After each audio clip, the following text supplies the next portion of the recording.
que o tema de hoje é muito importante. Nós vamos falar de leilão. Professor, eu estou perdendo meu imóvel no leilão e agora o que fazer? Então vamos lá juntos compreender o que podemos fazer numa situação dessa. Leilão é um procedimento, é isso mesmo, um procedimento para vender. É isso mesmo, alienar. Quando eu falo de leilão, nós sabemos que hoje, atualmente, tem o leilão judicial e tem o leilão extrajudicial. Professor, como que funciona o leilão extrajudicial? Olha que interessante. Nós temos alguns sites, alguns leiloeiros, que prestam o serviço de leiloeiro, mas de forma administrativa, ou seja, não existe aí uma situação processual, uma situação de cumprimento de sentença ou execução. Isso quer dizer que, por livre e espontânea vontade, eu escolhi um leiloeiro e coloco minha casa ali para que seja vendida. Isso virou moda, né, na atualidade. Então nós sabemos que tem muitos leilões extrajudiciais e o funcionamento desse leilão é em virtude da vontade do vendedor ou dos vendedores de procurar, né, esse leiloeiro, e aí ele usa o seu site para vender. Então é muito comum. Esse tipo de leilão extrajudicial também pode ser previsto em contrato, hein? Então algumas instituições financeiras, não vou falar o nome para não fazer propaganda, mas diversas instituições financeiras, no próprio contrato, dependendo do financiamento, em caso de falta de pagamento, seria praticamente automático, ou seja, se você deixa de pagar uma certa quantidade de prestações, depende do contrato, 2, 3, eu já pego esse imóvel, que é meu, né, você tem a posse, mas o domínio é meu, o registro, a propriedade é minha, existe um contrato de compromisso entre nós, uma vinculação contratual. Se você deixa de pagar, no contrato existe uma cláusula prevendo que eu posso, eu, proprietário, colocar no leilão. Que leilão? Extrajudicial. Então não tem justiça no meio. Isso é muito comum. E eu falo isso porque, volto a falar, professor, é muito fã, sou muito voltado à especialidade. Eu defendo que todo profissional deve se especializar. Infelizmente, quem faz tudo não faz nada. Principalmente na advocacia, é uma realidade. Ah, eu faço trabalhista, criminal, civil, esse sujeito ele vai ter diversos vícios, porque não dá para fazer tudo. E defendo o corretor de imóveis também, que seja especializado no segmento. Ou ele é especializado em imóveis rurais, ou é especializado em imóveis comerciais, mas a especialização faz a diferença do profissional. Então, infelizmente, a gente escuta o absurdo por aí, alguns colegas, né, operadores jurídicos, ingressando com ação para pedir aí a nulidade desse leilão, alegando que o seu cliente não teve a informação, não foi notificado. Isso não existe, tá? Isso é uma tese muito fraca, muito frágil. E por quê, professor? Porque realmente não caiu a ficha, não é do ramo.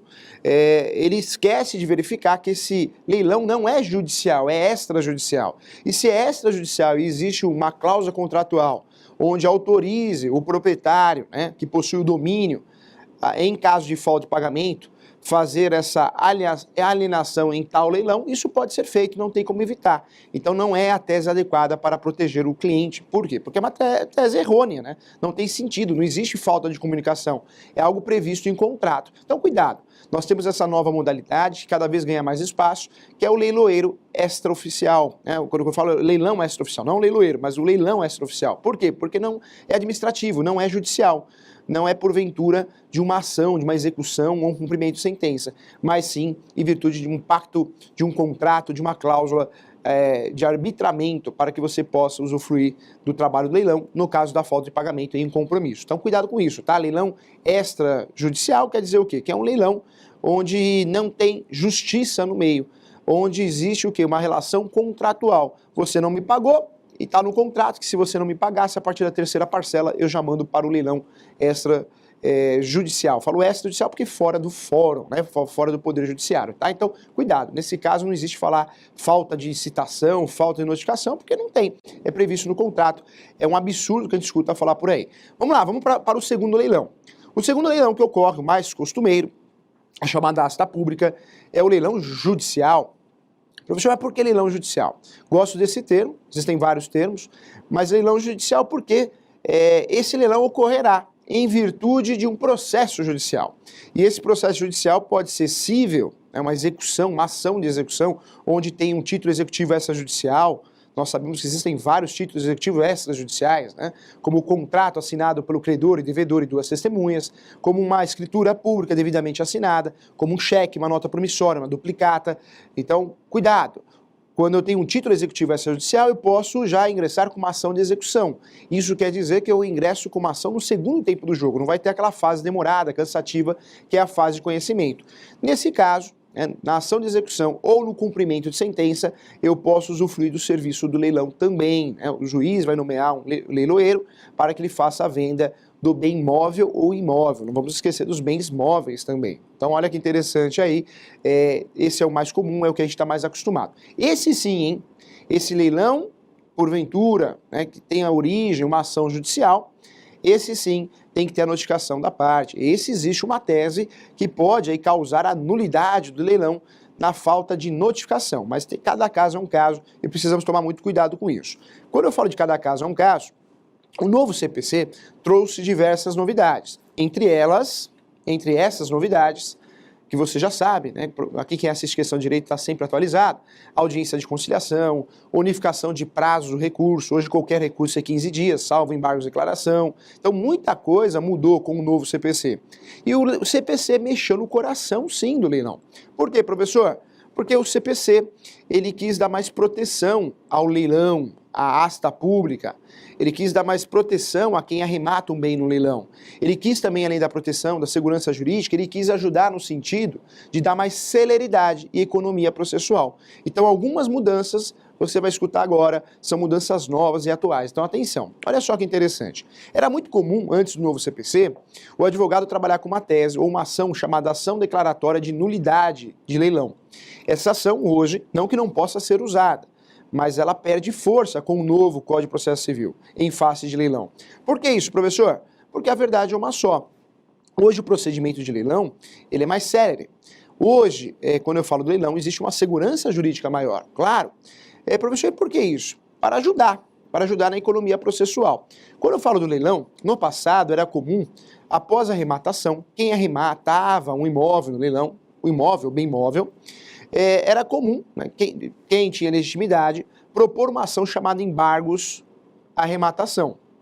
Embargos à arrematação era proposto, deveria ser proposto, em até 5 dias da arrematação. Para quê, professor? Para causar a nulidade do leilão. Professor, essa ação não existe mais? Não estou falando que não existe, ela existe essa ação. Porém, precisa tomar muito cuidado. Hoje, para que eu possa interpor uma ação de embargos à arrematação, ou seja, após a arrematação do leilão do imóvel, do bem, eu preciso usufruir de um prazo aí de 48 horas. Então, nós tivemos uma mudança no prazo. Professor, essa ação não é em 5 dias? A aplicabilidade, a eficácia dessa ação é em 48 horas. E tem outra, hein? Hoje, a jurisprudência, com o novo CPC, deixa muito claro que para fazer uma ação dessa, o ideal é que quem quer salvar o imóvel no leilão tenha o dinheiro, tenha condições de pagar a dívida, depositar em juízo, para aí sim conseguir realmente que não ocorra a arrematação, ou melhor, se já ocorreu a arrematação, nesse caso já ocorreu a arrematação, para que volte ao estado que se encontrava o imóvel, ou seja, para salvar o imóvel. Então o CPC tem uma mudança clássica nesse momento, o novo Código de Processo Civil, dando segurança para quem compra ele não. Hoje, aquele devedor que quer salvar o seu imóvel, sua casa, seu bem, ele tem que ter o dinheiro, né, da dívida. Por quê? Porque esse dinheiro vai fazer total diferença, ele vai acabar depositando em juízo uma eventual ação de embargos de arrematação. Nós sabemos que as defesas do devedor, o devedor tem várias defesas, o devedor tem direito, claro que tem direito. Nós temos a ação de execução. Na ação de execução, que é uma ação para cobrar, a defesa é o embargos à execução, ou embargos ao devedor, é o termo correto, o termo adequado. Quando eu falo também da ação monitória, professor, o que é ação monitória? Aquela ação que é para dar força executiva a qualquer documento prescrito ou prova escrita. A defesa da ação monitória é o embargos à monitória. E nós temos também o cumprimento de sentença. Todo processo que existe uma fase de conhecimento, e depois, após a sentença, a fase de cumprimento de sentença, a fase de execução, tem defesa também. Da petiçãozinha, que é o cumprimento de execução, né, ou o cumprimento de sentença, como é mais chamado, mais utilizado, o advogado pode apresentar a impugnação. Professor, qual que é a defesa? A impugnação. Então nós temos o contraditório, previsto na Constituição Federal, nós sempre temos o direito de se defender. E o devedor tem os seus direitos também. Nós temos um programa, inclusive, que fala dos direitos dos devedores. O devedor tem diversos direitos. Inclusive o parcelamento. Nós temos o parcelamento judicial em sede de ação de execução, né? Professor, eu posso parcelar? Existe um parcelamento legal, 30% de entrada e o restante em até 6 vezes. Então, o devedor tem direitos. Em caso de leilão, você é devedor. Você tem o direito de se defender. Mas com muito cuidado. O professor volta a falar que em leilão extrajudicial, cuidado. não existe um processo, então não há que se falar em nulidade por falta de notificação. Lá, o que permite levar a leilão é o contrato. O contrato que você assinou, você credor, provavelmente tem uma cláusula lá dizendo que em caso de falta de pagamento, o bem irá a leilão. Então não tem o que fazer, não. Pode até fazer uma ação pedindo a nulidade de algum ponto, mas não esse ponto de falar que não foi notificado. Isso é um equívoco muito grande. Quando eu falo de judicial, o leilão em virtude de um processo judicial, o leilão vai ocorrer após, certamente, as defesas, né, a contestação na ação de cobrança, o embargo examonitório na ação monitória, o embargo do devedor na ação, né, na verdade, de execução. Então, o leilão é o último momento. Já chegou o momento de receber. A parte quer a satisfação, o credor quer a satisfação daquilo que ele ganhou, seja em ação de origem, de procedimento comum, seja de procedimento especial, ou seja a ação de execução. Ele quer a satisfação daquilo que ele ganhou. Então, provavelmente, o contraditório você já usufruiu do contraditório lá atrás. E aí o leilão é o último momento, é para converter a coisa realmente em pecúnia, dinheiro, para sanar a dívida. Então, nesse momento, os recursos são outros, né? A defesa do leilão continua sendo embargos à arrematação, mas hoje, conforme a jurisprudência e conforme o novo CPC, tem que tomar muito cuidado, porque essa defesa só vai ocorrer, vai ter aplicabilidade prática se o seu cliente tiver o quê? Condições de depositar o valor da dívida em juízo. Professor, meu cliente não tem, eu quero salvar minha casa, mas eu não tenho condições, eu não tenho esse dinheiro. Como que fica? Eu quero salvar. Tem algum jeito? Tem que tomar muito cuidado. Poucas teses são práticas e são boas para salvar o seu imóvel em um leilão. Entre essas teses, olha que interessante, nós temos aí realmente a falta de notificação no leilão judicial, porque o extrajudicial você já sabe que isso não existe, hein? Você já assinou um contrato, já foi pactuado. No judicial, se você verificar alguma falha no procedimento digital, é possível sim você pedir essa nulidade. Mas vamos ser sinceros, leilões, né? Leiloeiros antigos, já com nome no mercado, dificilmente vão errar, cometer erros equivocados, erros primários. Por quê, professor? Porque estão acostumados a fazer isso todo dia. Então é muito difícil de você aplicar essa tese na prática. E fazer uma ação, uma defesa por fazer, a verdade é uma só. Você só vai gastar dinheiro, né? Muitas vezes você não vai conseguir o que você quer, que é salvar o seu imóvel. Só vai ter mais prejuízo, mais uma dívida, mais um débito, né? Com um profissional que vai te auxiliar. Por isso o importante é você contratar um profissional que seja do ramo, especializado no ramo. Isso é muito importante. E que seja sincero também. Pelo menos ele vai te falar, olha, essa é a nossa chance. Aqui tem uma defesa, acho importante fazer. Não vale a pena fazer. Porque senão é mais dívida que você vai fazer. O leilão, quando chega no leilão, na asta pública, a única forma que você consegue salvar o bem é fazendo um depósito em juízo. Essa é a melhor tese que nós temos para salvar o imóvel. Deposita o valor da dívida integral, né, total, corrigido em juízo. Nem sempre quem está perdendo o imóvel no leilão consegue esse dinheiro, porque talvez é a situação financeira que obrigou ele deixar de pagar. E aí você tem que saber, quem passa por essa situação, que muitas vezes a defesa ela é arriscada sim. A chance de não conseguir salvar o leilão é grande, porque são poucos pontos que a gente pode discutir na justiça. Entre esses pontos, a falta de notificação no leilão extrajudicial, ou ainda também algum vício. Como assim, professor? Algum vício. O leilão, né, quando a gente fala do leilão, existe uma notificação prévia. Então, ocorreu essa notificação prévia 5 dias antes. Ou ainda, o valor foi abaixo, o valor da arrematação foi abaixo do preço mínimo, do lance mínimo. Em relação ao lance mínimo, nós temos uma novidade importante, hein? Qual, professor? Olha só que interessante. Quando nós falamos do lance mínimo, no passado, você não conseguia arrematar por um valor que fosse menor que o valor mínimo. Hoje, o novo CPC, para dar celeridade à coisa acontecer, e a jurisprudência segue isso, hoje o lance mínimo pode ter um desconto de 50%. Olha só que interessante, hein? Professor, então peraí, então do valor mínimo, do lance mínimo, eu consigo pagar um valor menor que 50%? Consegue. Professor, mas por que a jurisprudência e a legislação autoriza? Para que o leilão funcione, consiga realmente satisfazer, vender, né, alienar. Porque leilão, não adianta ter leilão, ninguém compra nada, a dívida não é paga, o litígio continua existindo. Então o objetivo é causar celeridade. Então hoje você pode sim comprar o imóvel abaixo do lance mínimo. com desconto de 50%. Então, isso também é uma novidade que vem aí do novo CPC e a nova jurisprudência em relação ao leilão. Olha que interessante. Outra novidade importante que o professor quer falar para você, olha só, presta atenção aqui, olha que legal, é o parcelamento, né? Você sabe muito bem que leilão no passado, quem frequentava leilão, investidores de leilão, sabe muito bem que o pagamento era à vista, sempre, não tinha exceções, hein? Hoje nós temos. Hoje você consegue parcelar. Claro, depende do leiloeiro, né? Depende do leiloeiro. Mas hoje existe uma legislação que permite sim o parcelamento. Esse parcelamento poderá ocorrer com 25% de entrada, 25% de entrada, você sabe que o leiloeiro tem seus honorários, vamos chamar de comissão, mas seus honorários de 5% sobre o valor do bem, 5% é o leiloeiro, então quando eu faço a arrematação eu preciso calcular mais 5%, porque é do leiloeiro, em regra, mas fato é que hoje eu consigo parcelar 35% de entrada e o restante eu posso parcelar em até 30 parcelas, 30 meses, tá? Então, o parcelamento é uma novidade também. O leilão, o procedimento de leilão de asta pública exigia do comprador, do arrematante, realmente o pagamento à vista. Hoje não.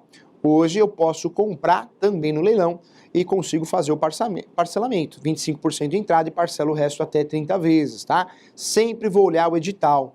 Professor, mas o leilão continua aquela coisa só presencial? Claro que não, você sabe disso, né? O mundo mudou muito, hoje o leilão funciona muito bem pela web, pela internet, então muitas vezes o lance é feito na hora ali, né?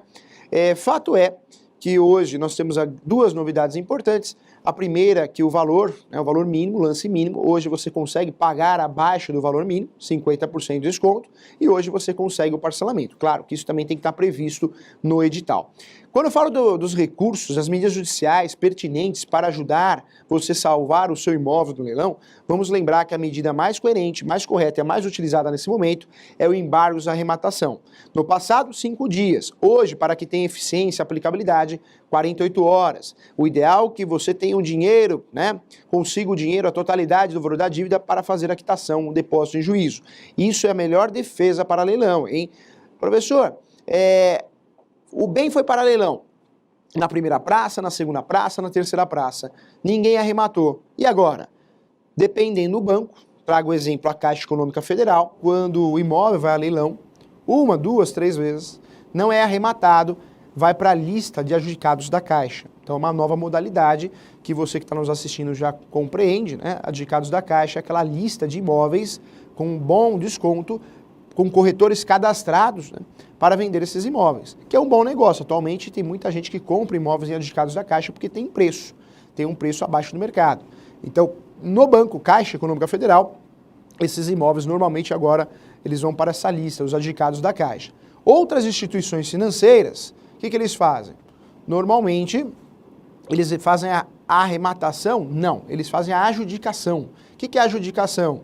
Paga a diferença e fica com o bem. Alguns bancos trabalham com essas estratégias também. Eles fazem a adjudicação. Paga a diferença do valor, você deve 250 mil. Talvez aí o imóvel custa 300 mil, paga a diferença. Quando não tem diferença, só paga o valor mesmo, você sai perdendo. O problema do leilão para o devedor, e a intenção é a gente enxergar o lado do devedor, é que muitas vezes muita gente fala assim, meu imóvel vai para leilão, mas depois eu estou tranquilo, porque pelo menos não estou devendo mais nada. Não é verdade, hein? Precisa ser verificado, a verdade é essa, hein? Se o valor da sua dívida é de 400 mil e o imóvel vai para leilão e ele é arrematado por 250, isso quer dizer que você continua devendo. Além de ter perdido o imóvel, você vai ficar devendo aí essa diferença e vai ser executado por essa diferença. Então, falar que seu imóvel vai a leilão e resolveu não é verdade. Por isso, que eu dou uma dica muito importante, tentar conciliar. Claro, nós sabemos que sem dinheiro não dá nem para conciliar. Mas a melhor alternativa realmente é fazer a conciliação. Quando eu falo de leilão, se eu consigo fazer um acordo, né, em uma audiência de conciliação ou nos próprios autos, né, o seu advogado vai peticionar nos autos fazendo uma proposta de acordo, entre em contato com o banco, com a instituição financeira ou com a própria construtora, se é ela que faz o financiamento direto com ela, e tenta esse parcelamento, porque esse parcelamento é possível, o acordo, é facultatividade das partes, e você consegue salvar o imóvel normalmente nesse acordo. Professor, vem a pergunta que não quer calar. A construtora que financiou para mim, o banco que financiou para mim, não quer fazer acordo. Posso obrigá-los? Não pode. Não existe uma ação, uma legislação que possa obrigar o banco a fazer esse parcelamento. Acordo é mera liberalidade. Nós temos sim um parcelamento, que é o parcelamento judicial, previsto na nossa legislação no Código de Processo Civil, em sede de ação de execução. É um parcelamento que é direito do devedor. Paga 30% de entrada e o restante até 6 vezes corrigido, né? Mas esse parcelamento não é nesse momento do leilão, é lá atrás, é lá na execução. Esse parcelamento, se você não faz no momento correto, oportuno, ele não é mais obrigatório. Ele deixa de existir essa obrigação. Então, cuidado, hein? Falar que vou obrigar, eu falo isso com muito carinho, porque a questão de direito tem um objetivo também social. Então, muita gente, né, o coitado ali, está desesperado, está perdendo a casa, vai num advogado. Esse advogado, talvez, ele atua em todos os ramos, né, do direito. Esse advogado não tem nem noção como funciona o leilão, e aí vende isso para o cliente desesperado, né? Não, fique tranquilo que nós vamos recuperar a sua casa. Me paga aí 10 mil reais, 5 mil reais que eu vou salvar seu imóvel. E aí ele fala que vai obrigar o banco a aceitar esse parcelamento. Não existe, hein? Isso é boato, hein? Esse negócio de parcelar obrigatoriamente, o banco não é obrigado a parcelar. Professor, então o que eu faço? Muitas vezes, se você não tem condições de pagar a dívida, se não existe uma nulidade, né, uma cláusula abusiva, algo errado no procedimento de leilão, eu vou ser sincero, não tem o que fazer. E aí a saída, talvez, não tem jeito, é aceitar infelizmente, desocupar o imóvel, se for o caso, ou ficar no imóvel até que você sofra uma medida, normalmente a ação de missão da posse para desocupar o imóvel. Não tem jeito, né? Eu falo que tem situações que não tem o que fazer, não existe milagre. E por que eu falo isso aqui? Porque quem está no Questão de Direito, assiste Questão de Direito, merece saber a verdade. Não adianta você gastar um absurdo com uma pessoa que vende uma promessa para você que vai salvar o imóvel, que não vai. Vou ingressar com uma ação que vou obrigar o banco a parcelar. Isso não existe, né? É mera liberalidade, o banco não é obrigado a parcelar. Então, cuidado com isso, tá? É muito importante você saber. Olha só, vamos lá, tratar de outro ponto importante no leilão, hein? Professor, eu comprei um imóvel no leilão, agora vamos pensar do outro lado. Nós falamos aqui enxergando pelos olhos do devedor. Agora vamos enxergar pelos olhos do arrematante, do comprador do imóvel em leilão. Professor, comprei um imóvel no leilão, só que esse imóvel tem gente morando. Tem gente lá dentro. Quem? Pode ser o invasor? Pode ser o mutuário? O que eu faço, professor? Aí, doutores, olha que interessante, ó. Existe uma ação, que é a ação pertinente, ação adequada, ação correta, que é a ação de emissão da posse.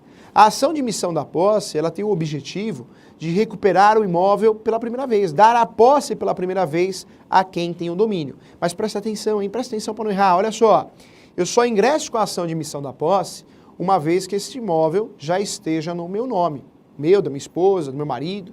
Porque se esse imóvel ainda não está no meu nome, eu não fiz a parte registral, cuidado. Você não pode ingressar com essa ação, porque se você ingressar, você vai perder. Nós conversamos uma certa oportunidade aqui, que existem as ações possessórias diretas, reintegração de posse, manutenção e interdito proibitório. Mas existem também as ações possessórias indiretas. As possessórias diretas, eu preciso de posse, apenas posse, não preciso ter domínio, registro. Já as ações possessórias, chamadas de ações possessórias indiretas, essas sim. Essas eu preciso ter o registro, não tem jeito, domínio, propriedade. Se não está no meu nome, lá na matrícula de imóveis, do cartório de imóveis, não é escritura pública não. Eu não posso usufruir dessas ações. Se o colega advogado usufruir dessa ação, sem ter o domínio, o que vai acontecer? Ó, vai perder a ação. E quando a gente fala de ação que envolve imóvel, você sabe, né?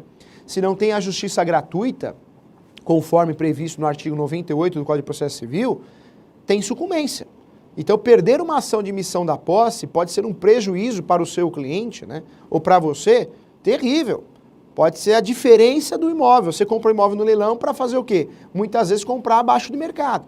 Se você tem um prejuízo porque você tem que pagar a sucumbência, lembra que a sucumbência, quem paga a sucumbência? Quem perde. Eu contratei um advogado, perdi a ação, sou autor da ação.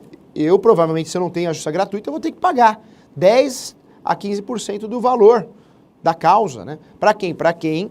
Para o advogado que ganhou. Então, prejuízo. Então, cuidado, hein? Ação, quando eu falo ação de direito imobiliário, não é brincadeira não, porque você perder se não tem justiça gratuita, o prejuízo é muito grande, né? Você vai pagar muito caro por isso.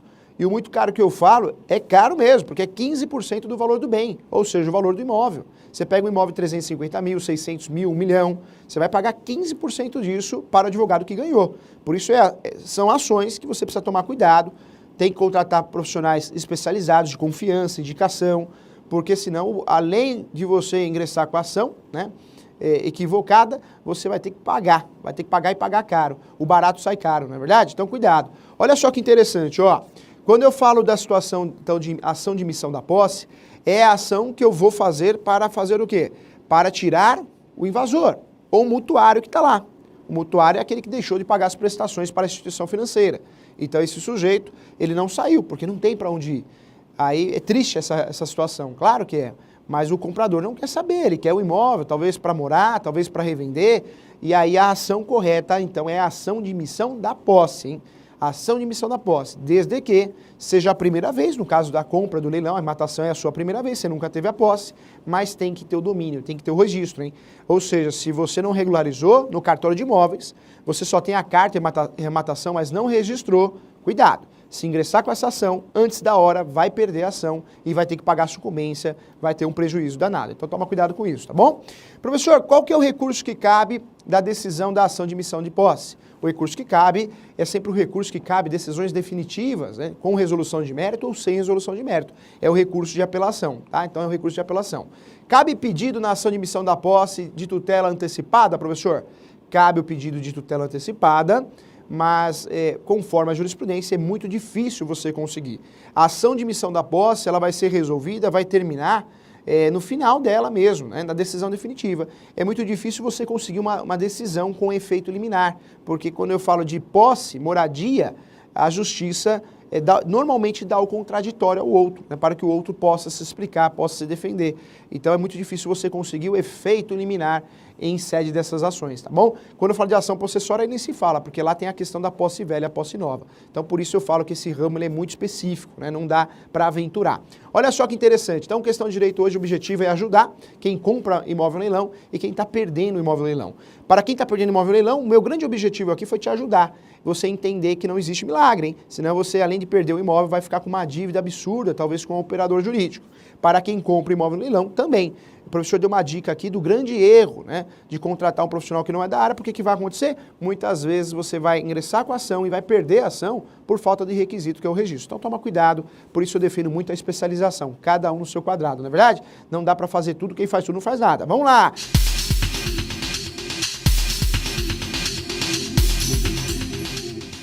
Onde moro tem uma cobertura que foi a leilão e não houve lance. Se houver um segundo leilão, o morador compra, toda a dívida que ele fez é perdoada? Cuidado, hein? Quando meu carro vai a leilão, meu imóvel vai a leilão, não quer dizer que a dívida é perdoada, isso não existe, hein? O que acontece será descontado o valor, né? Então, você deve 100 mil. Se o bem que você perdeu em leilão foi pago 30 mil, você continua devendo 70 mil, tá? Eu quero dar uma informação importante, hein? A gente vê umas orientações absurdas, até medo. Já vi, né, uma orientação mais ou menos assim, olha, você não tem condições de pagar a prestação da casa, deixe de pagar, porque aí você consegue fazer uma defesa e renegociar. Não faça isso. O ideal, se você tem condições de pagar uma prestação, é não deixar de pagar nunca. Porque quando você deixa de pagar uma prestação, você perde seus direitos. A não ser que seja algo que não tem jeito, né? Que você não consiga pagar realmente. Aí não tem o que fazer, mas não é a orientação deixar de pagar, inclusive nessas ações revisionais também, tá? Isso é um absurdo, é uma orientação equivocada. O mutuário em processo pode contestar os valores cobrados de suas dívidas junto aos bancos, solicitando um avaliador cadastrado no IQNAI, elaborando uma avaliação mercadológica do imóvel em questão? Sim, claro, tanto é que existe essa ação revisional de financiamento imobiliário, justamente para verificar se os juros são abusivos, normalmente os juros compostos, né? Mas aí esse processo tem que ser muito bem instruído através de um laudo de um profissional da área, onde ele aponte esses juros compostos. Outra situação importante aí é também você nunca deixar de pagar a prestação, nem que seja feito o pagamento em juízo, tá bom?